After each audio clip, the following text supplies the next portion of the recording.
Mic پر محترم المقام نصیب اللہ بستوی کو آواز دیتے ہیں کہ وہ آئیں اور اپنے منفرد انداز سے اپنے فکر انگیز خیالات سے ہمیں نوازیں.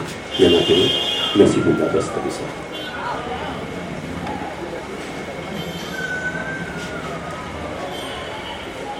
دائس پر تشریف فرما معزز شعراء کرام اور جملہ سامعین، السلام علیکم ورحمۃ اللہ وبرکاتہ. میں بہت ہی شکر گزار ہوں محترمہ ریکھا روشنی صاحبہ کا.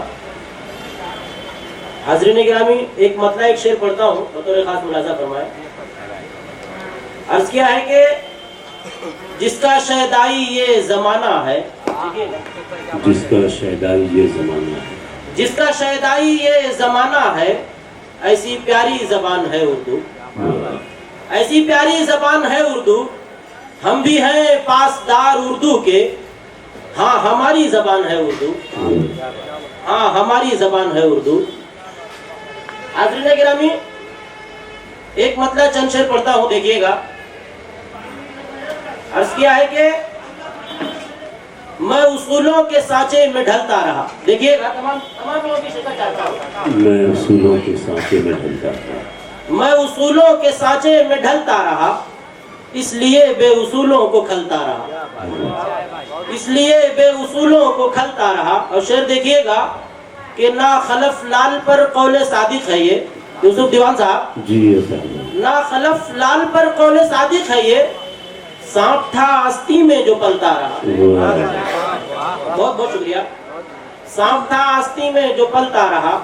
شعر دیکھیے گا کہ وہ ہتھیلی پہ سورج اگا نہ سکا، وہ ہتھیلی پہ سورج اگا نہ سکا، وہ ہتھیلی پہ سورج اگا نہ سکا، اپنی ناکامی پہ ہاتھ ملتا رہا، اپنی ناکامی پہ ہاتھ ملتا رہا.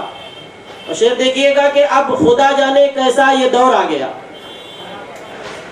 اب خدا جانے کیسا یہ دور آ گیا، بھائی چارہ دلوں سے نکلتا رہا. بہت بہت شکریہ. بھائی چارہ دلوں سے نکلتا رہا. اور یہ بھی شعر دیکھیے گا کہ بھوک کی آگ پر ماں کے ارماں جلے، بھوک کی آگ پر ماں کے ارماں جلے، بھوک کی آگ پر ماں کے ارماں جلے، اور چولہے پہ پانی ابلتا رہا. بہت بہت شکریہ. اور چولہے پہ پانی ابلتا رہا. مقطع دیکھیے گا کہ روشنی بانٹنے کی غرض سے نصیب، روشنی بانٹنے کی غرض سے نصیب، روشنی بانٹنے کی غرض سے نصیب، میں چراغوں کی مانند جلتا رہا، میں چراغوں کی مانند جلتا رہا. بہت بہت شکریہ. میں چراغوں کی مانند جلتا رہا. یہ تھے جناب نصیب اللہ بستوی صاحب.